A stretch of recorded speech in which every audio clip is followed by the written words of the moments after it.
Hello.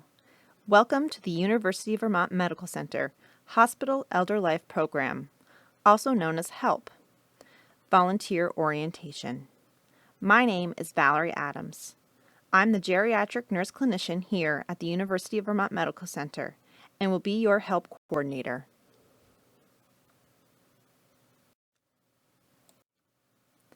I want to first start off by saying thank you for choosing to be part of the HELP volunteer program.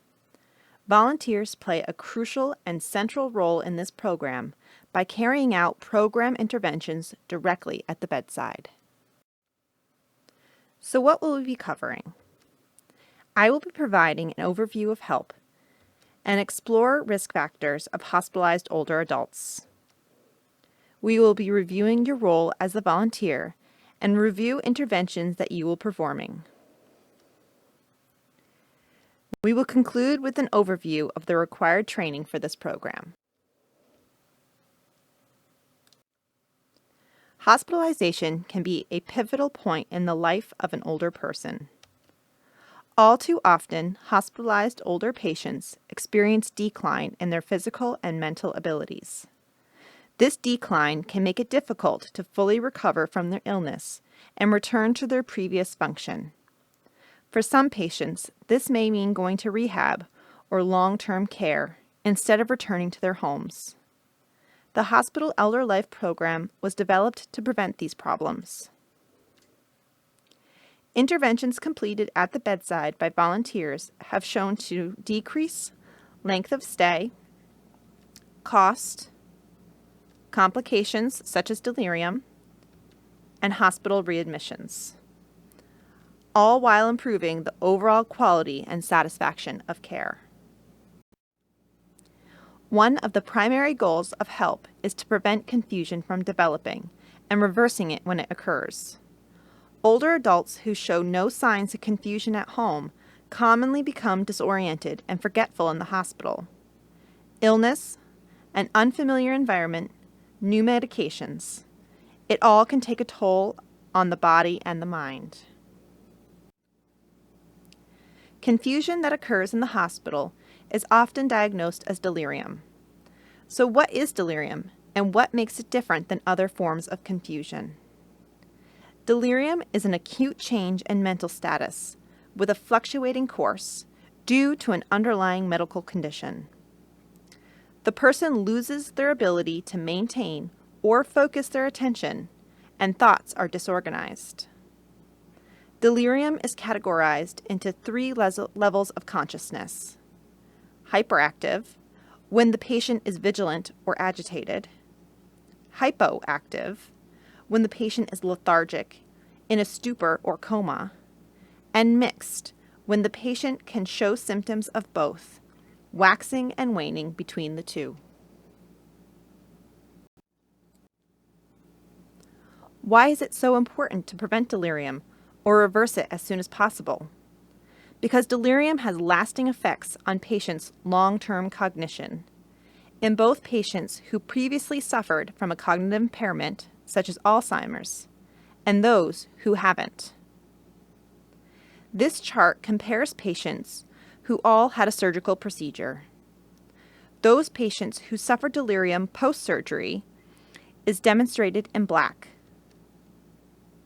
The patients who didn't develop delirium post-surgery is demonstrated in white. Those patients who experienced delirium post-surgery had a steeper decline in their cognitive performance than the patient who suffered no delirium post-surgery. The volunteer's role is pivotal in the management of delirium. Volunteers help to create a friendly hospital environment by providing sympathetic support, encouragement, and companionship to older patients and their families.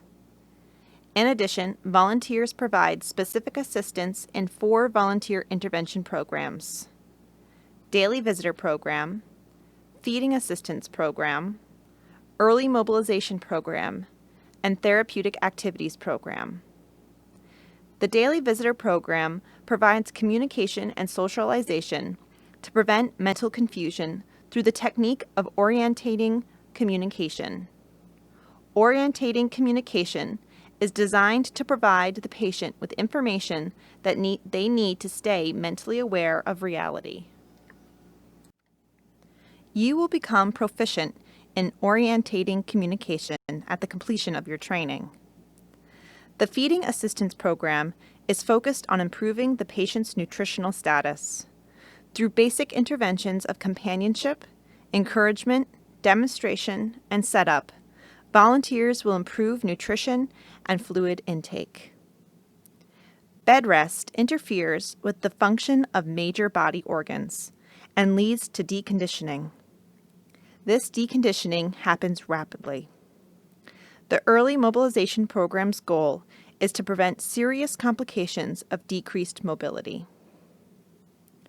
Therapeutic activities restores a sense of normalcy.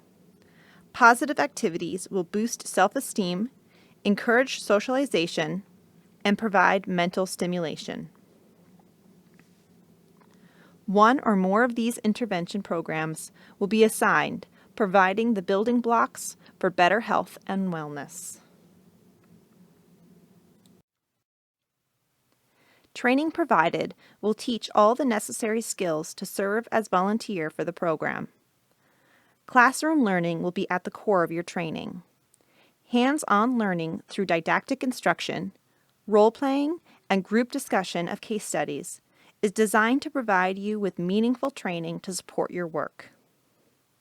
Towards the end of your training, you will be partnered with an experienced volunteer. Partnering with an experienced volunteer provides you with the support and practice to build on the skills you learned in the classroom. All along the way, you will be evaluated. At the completion of your training, you will be on your way to making a difference in someone's health and hospital experience. Thank you for providing an invaluable service to the hospitalized elder person. I look forward to walking with you as you begin this journey.